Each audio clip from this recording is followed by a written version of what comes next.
Hi everyone, welcome back to my YouTube channel. Now, if you are watching this video, you're probably wondering what this magical tool is behind my hands. So I found this toolette by surprise.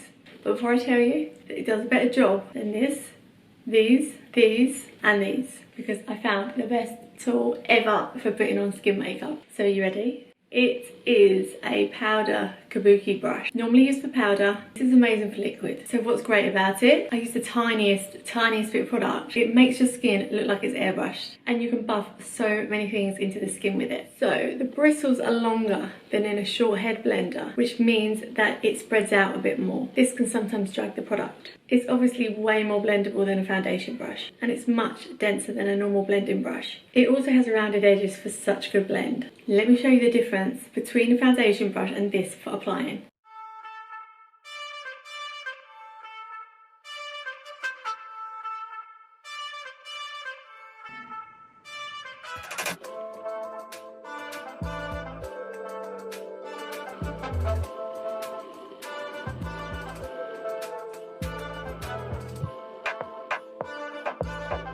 So guys, if you found this video useful, please subscribe, turn on notifications, it really helps me out loads, and please comment if you try this and you love it, because I'm sure you will. And as always, the link to my professional makeup courses are down below, and the link to my Instagram as well.